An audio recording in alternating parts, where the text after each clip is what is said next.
Yeah.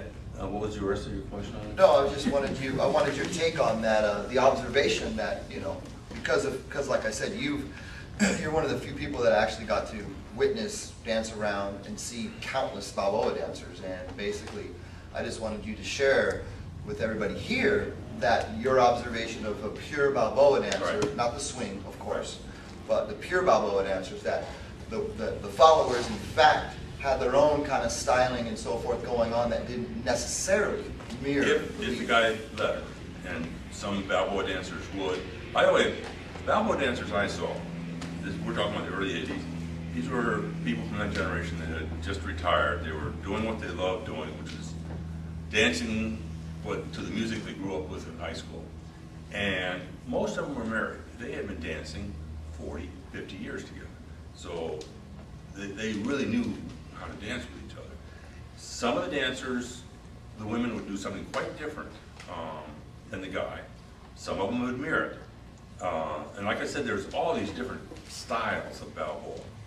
Most Balboa dancers I saw did it like Peter and Mia were teaching this weekend, which was like there was a line between the partners. They didn't go back and forth. They just stayed. They might rotate some, you know, revolve a little bit, but they wouldn't go back and forth. The back and forth style, which is the way it's taught now, came from some other Balboa dancers, mainly Maxie Dorr and Willie Destrop to an extent. They'd go back and forth and they'd lead the girl. So she didn't really have as many options to change her footwork because the guy was placing her on each step. And that's a certain way. Back about 6 months after I was taking lessons from Maxie Dorr, and he did finally show me his Balboa step. I finally figured out what it was. And again, he did it the way he did it. Other dancers didn't do it that way.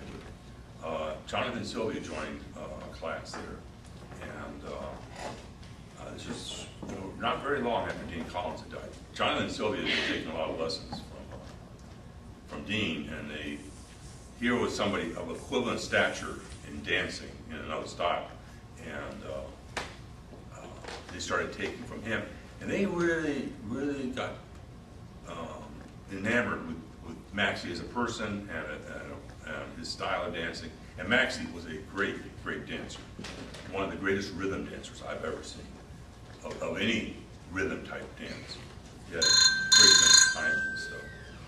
And so Jonathan and Sylvia learned in '84, and for about a year they took lessons every once a week. And they would go back to Santa Barbara, which is where they taught. And it was sort of a private preserve. They just work on the Balboa. They didn't teach it up there. They just danced it themselves. And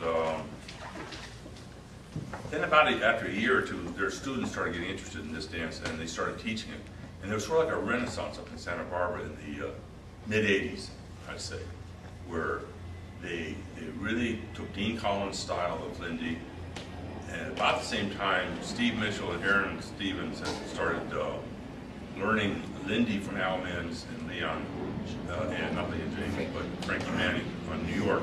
They were same thing, it's a private preserve, but then they started teaching it too. There's a period in the mid-'80s, about 10 years before this Renaissance came, where these two places, Pasadena and Santa Barbara, had a lot of swing dancing.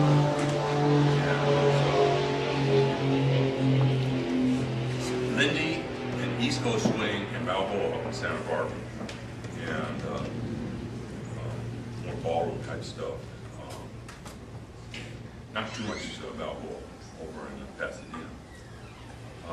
That went on for, so we're talking early to mid '80s for over 10 years. It was sort of like an underground thing. And then you can probably tell me more about than you guys can. This recent renaissance in swing dancing, which came in the late '90s, right? And I think when I met Peter, is that period of time? Let's see. Besides Hank Nagley, who are some of the other people? Or well, I mean, you told me something funny. I mean, just to kind of put it in perspective, I suppose the difference between maybe put it in perspective is the difference between a dance and maybe a style. But like for instance, what Hank Nagley said when he found out that Maxie was teaching Balboa. Right. One of the confusions is, when I heard about Maxie was one of the very, very few dancers I ever heard Dean Collins praise without qualification. Dean was very critical. He said, she'd be a great dancer if she didn't do this. Or, he's a great dancer, but he doesn't do. Everybody was a but. Dean Collins said Maxie was a great dancer without qualification. And other dancers who weren't Balboa dancers, like Kenny West and stuff, whose opinion I regarded really highly about what's good dancing, what's not good, always said Maxie Dwarf was the best they'd ever seen. And so Hank, I mentioned earlier, Hank was the one that made arrangements for me to take lessons from Maxie, and he didn't know that Maxie knew Balboa. He considered Maxie a swing dancer. By swing, I mean a distinct dance that was done in Southern California. It's not the Lindy Hop, it's not shag, it's not wild, anything goes jitterbug. It was a social dance.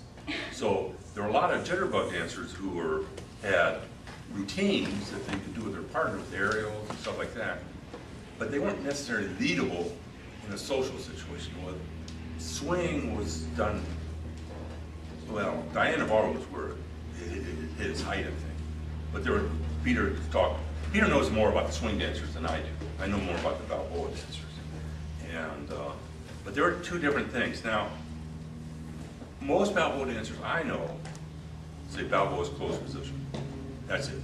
You don't break in the swing, you don't do it. And if you do, you're moving into another dance. Later on, in the late 30s, early 40s, some people that learned dancing at that time would do Balboa, but they'd also do some of the, what I call swing moves or Bal swing moves, which I think most people see if you go to if you go to a Balboa event, you're going to see more swing than you are pure Balboa. This event's